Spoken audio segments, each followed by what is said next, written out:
बुलंदशहर से अपनी मां शबनम से मिलने रामपुर की जेल पहुंचा उनका बेटा ताज। अगर से बात नहीं करोगे ना तो मम्मी को कोई नहीं बचा सकता। ठीक है? हाँ बेटा क्या मांगे आपकी और मम्मी से मिलके आपने क्या बात की आज बताइए। ये मीडिया ही है जो आपकी बात राष्ट्रपति जी तक पहुंच गई है। बताइए बेटा आप मम्मी से कहा कि अच्छे से पढ़ना मेहनत करना, इसके अलावा कुछ नहीं करना। मम्मी की दया उसकी याचिका के लिए आपने क्या कदम उठाया है? मैंने अभी प्रेसिडेंट अंकल जी से रिक्वेस्ट करी है। क्या बोला है उसने? मैंने कहा है कि मेरी मम्मा जी को माफ कर दीजिए। लिखित में भेजा आपने उनको? जी।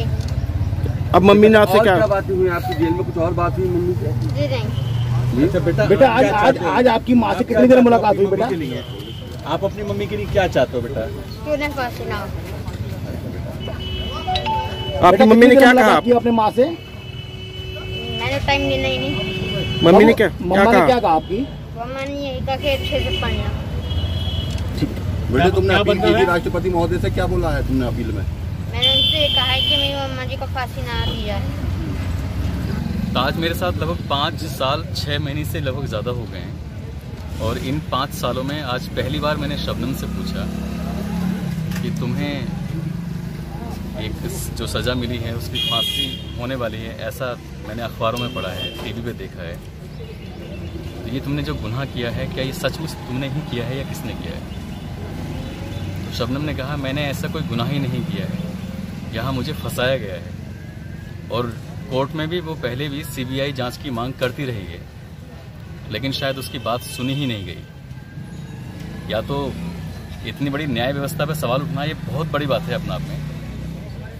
अब क्या सच है क्या नहीं है, अब शबनम को या तो बात करने की मीडिया से इजाज़त दी जाए कि शबनम बाहर आए और मीडिया के सवाल जवाब भी दें, और या फिर इसकी जांच होनी चाहिए ठीक से सही सिरे से।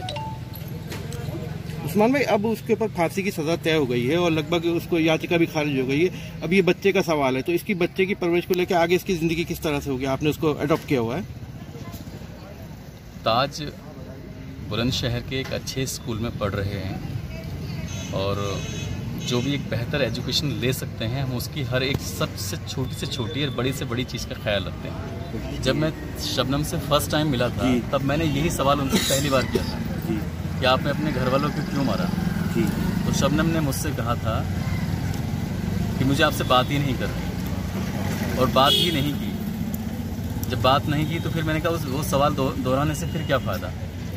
और आज जब लग रहा है कि उनकी फांसी बहुत नज़दीक है तो ये सवाल फिर भी वहीं का वहीं खड़ा हुआ है। पूछना लाजमी है कि क्या तुमने ये गुनाह किया है कि नहीं किया है। अगर किया है तो कम से कम गिल्टी फील तो कर ही सकते हैं। अगर कोई इंसान गिल्टी फील कर रहा है तो उसे फिर बचाने की भी कोशिश कर सकते हैं। अगर गुनाह किया है गिल्टी फील नहीं कर रहे हैं तो मैं तो बिल्कुल नहीं चाहूँगा कि शबनम बचे। मैं चाहूँगा कि अगर शबनम ने ये गुनाह किया है तो उसे हर हाल में फांसी होनी चाहिए। आप मीडिया वाले हैं, बड़ी ताकतवर होती है मीडिया।